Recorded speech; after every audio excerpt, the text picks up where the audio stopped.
Hi guys, welcome to Chocoholic. My name is Esti.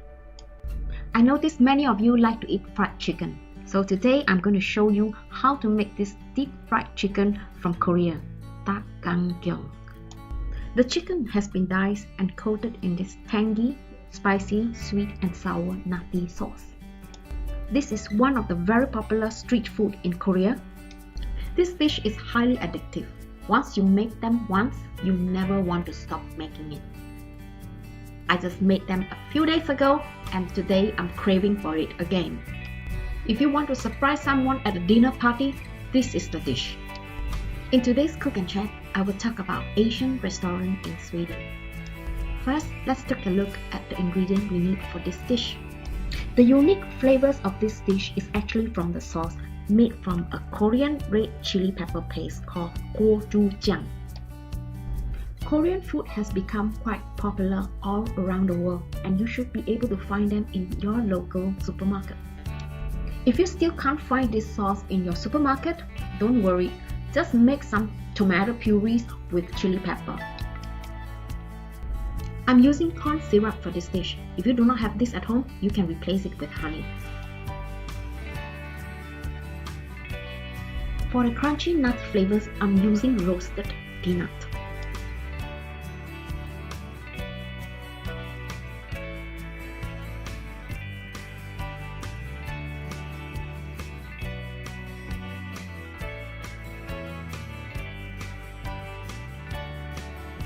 Traditionally, this dish is made from a whole chicken that has been cut up into pieces.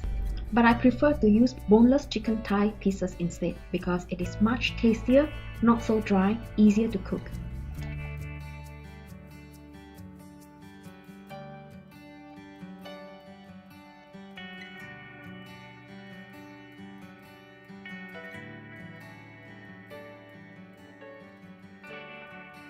Soak the chicken in milk for 2 hours. This is absolutely necessary because the milk will help to tenderize the meat, remove any addle, result in tender, juicy, flavorful fried chicken. Normally, I do not like to eat at the Asian restaurant here in Sweden. And the reason? Because I'm quite picky and I know exactly how real Asian food should taste like. After staying in Sweden for so many years and patronized so many Chinese and Asian restaurants, I noticed that all of the Asian restaurants actually cater to suit the local taste.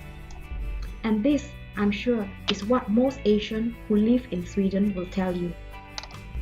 And this is not because the chefs are unable to cook authentic Asian food, but I think it is because the Swede has difficulties to adjust to foreign taste.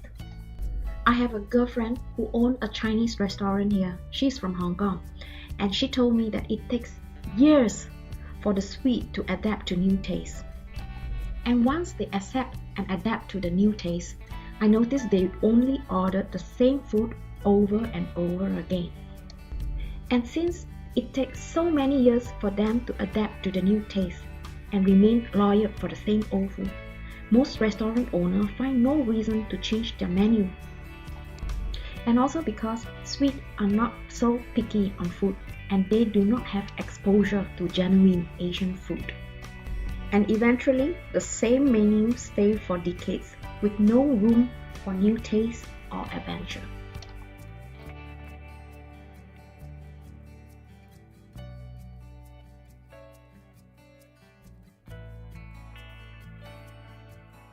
For extra crispiness, we will be frying the chicken in 2 batches or 2 times. Make sure you do not overcrowd the chicken. Fry the first batch for 1 to 2 minutes. You need to refry them again until they are crispy and golden brown. In my earlier years in Sweden, I ever worked in 2 restaurants before, 1 pizzeria and 1 Asian restaurant. In terms of hygiene, I think both of them failed badly.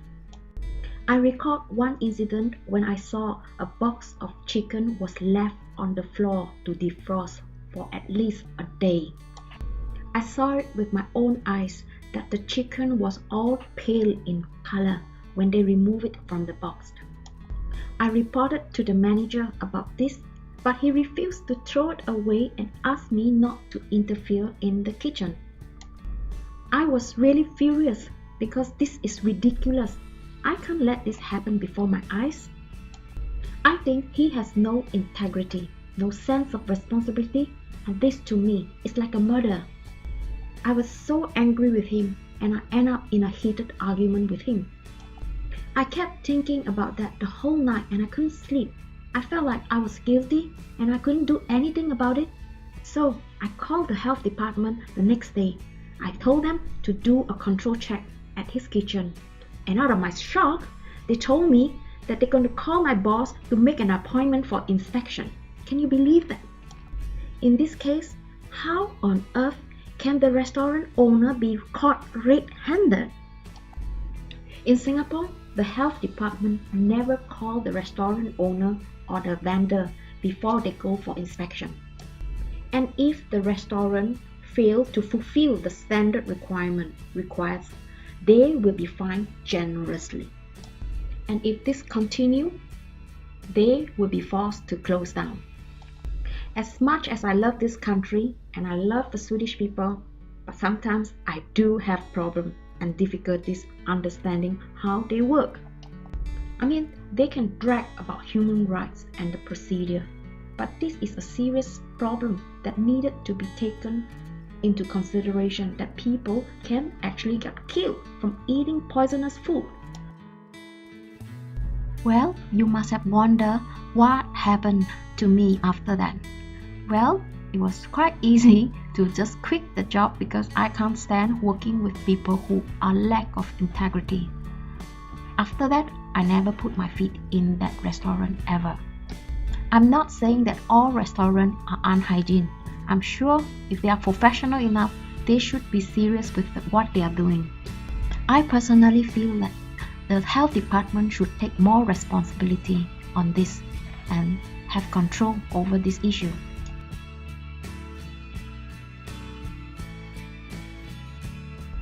Oh God, look at that. Who wouldn't like a crispy tender chicken that is sweet, sour, spicy and nutty?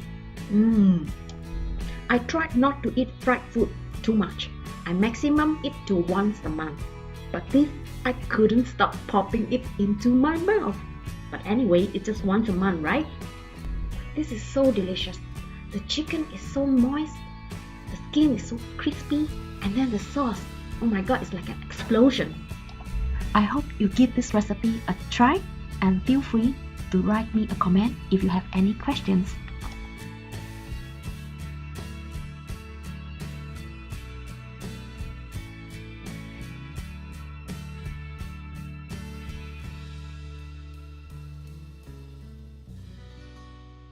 If you love chicken, I am including 4 of my top 4 chicken recipes below.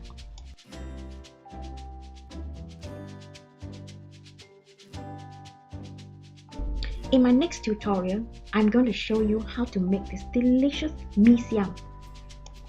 I will be making a Peranakan version of this dish, and this is served with a spicy, sweet and sour-like gravy. I've been craving for this dish for so many months, and I finally got to make them this time. Thank you for watching, comments and sharing our video. I look forward to seeing you on Sunday again. See you!